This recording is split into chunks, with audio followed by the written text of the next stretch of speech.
Negativity attracts negativity. In the world of coaching, we refer to this as negative energy, attracting negative energy from other people. What I'm going to do in this video is show you why exactly this happens. I'll give you a powerful real-life illustration of how this does happen, and then what we can do about it.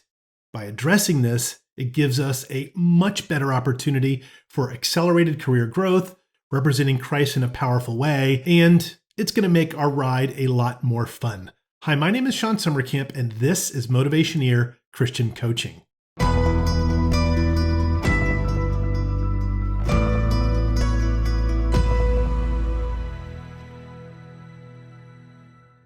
I post 2 videos a week, so please like, subscribe, and hit the bell icon so you can be reminded when I do. Please also consider becoming a member at Motivationeer.com. Your membership really supports this channel. Thank you.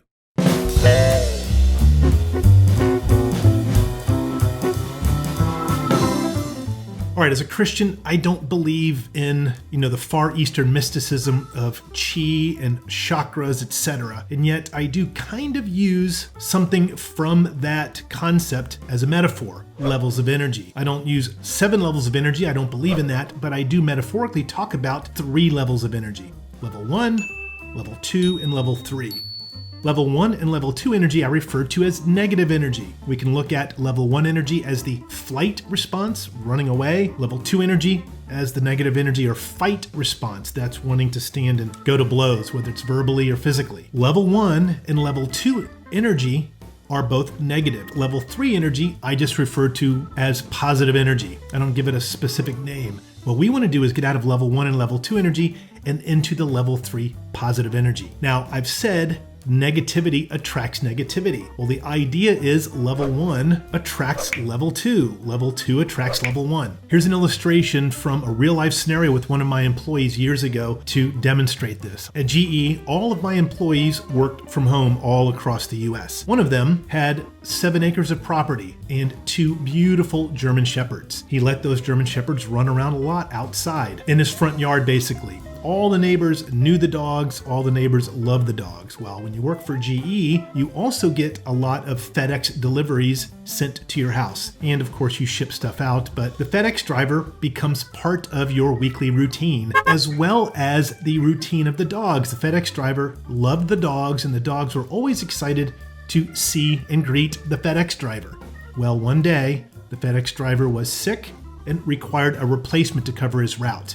In this case, it happened to be a woman of small stature. Well, as she was delivering one of the packages to this employee of mine, she parked at the bottom of his very long driveway, about 50 feet long actually, and as she was walking up the driveway with the package in her hand and doing her thing on her digital keyboard, she looks up and she sees the German Shepherds at the front door waiting to greet her. They were panting, excited to get to know this new person, who they recognized the truck but not this driver per se. Well, in that moment, she lets out a loud scream.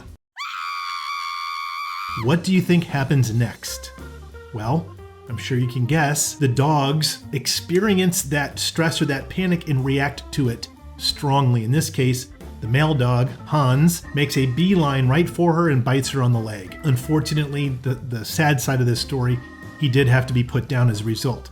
The only time he ever bit anybody. So the question is, what caused the dog to bite this person? Well, it was her scream.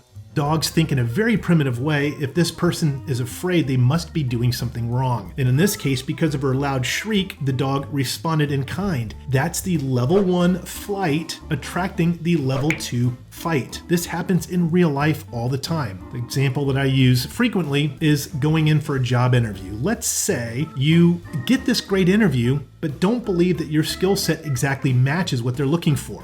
So before the interview, you start getting into a negative thinking spiral. You start doubting yourself. I don't really know why I'm even doing this. They're going to ask me questions I'm not going to know how to answer. I'm going to look stupid. I don't belong working for a company like this. What was I thinking? Well, how do you think that interview is going to go? Metaphorically speaking, that interviewer is going to end up biting you because we're demonstrating that level 1 flight energy. That interviewer is going to sense that, maybe not know exactly where it's coming from, but then want to get real firm in the interview process. They're going to sense something is off and they're going to aggressively ask you questions. Ultimately, the interview is not going to go very well. This type of thing happens all the time in regular conversations. When we're feeling negative, we give off little cues about being negative. We'll sit back a little bit, our expressions in our face will kind of show it, we'll look away, look down, our heart rate increases because we're anxious in the conversation and we start breathing heavier. There's all kinds of nonverbal cues that give away that we're feeling negative. And what ends up happening, as always, the other person is going to sense it and in a way respond in kind. If we're in the aggressive mode, they may want to negatively respond by fleeing, wanting to get out of the conversation, not wanting to be in your presence anymore. If we're in the runaway mode, they're going to want to kind of up the ante and go after you kind of aggressively. I covered this concept in a slightly different way in my previous video, Our Feelings Impact Our Success. Please go check that video out.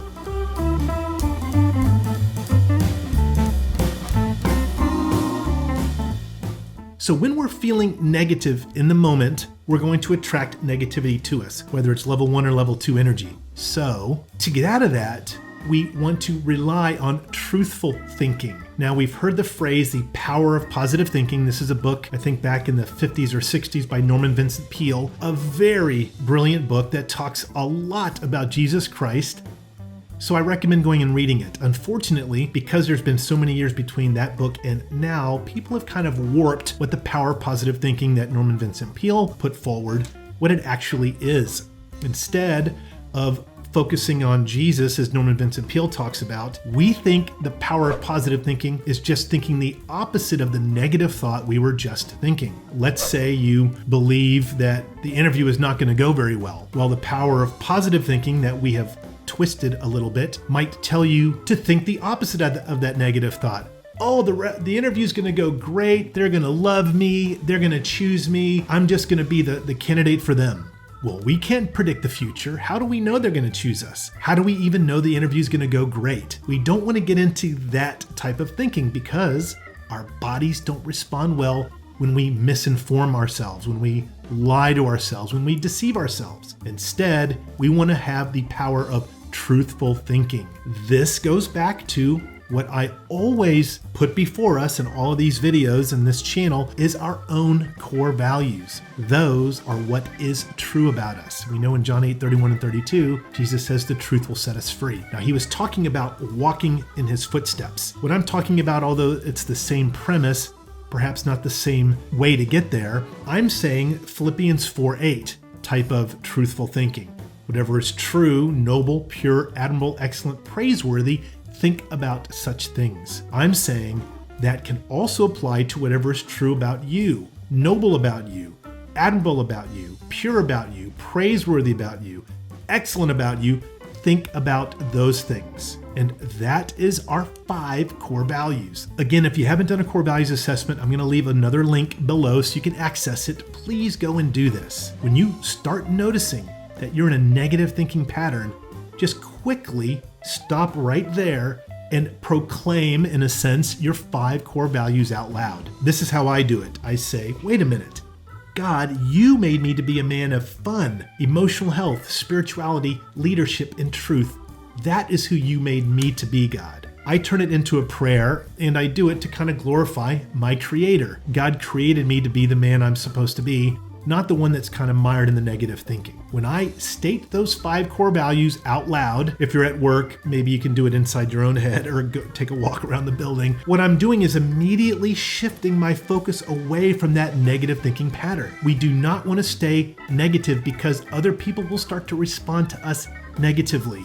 And when it happens enough, every time they're feeling negative, they're going to want to come and talk to us. This is why people who complain a lot tend to find each other in the office. It really is quite amazing. So if you're in that negative thinking trap, stop right there and focus on the truth. What's true about you, your 5 core values. State them out loud, and what you're going to notice is your energy is going to shift immediately into that level 3 positive realm, and you're going to start to attract positive energy people to you. Thanks for watching. Please like and subscribe for 2 new videos each week. Tell me in the comments below about your career situation, and I'll make a video for you with a shout out. You can also become a member at Motivationeer.com. Your career is not just a way to make a living, it's a way to transform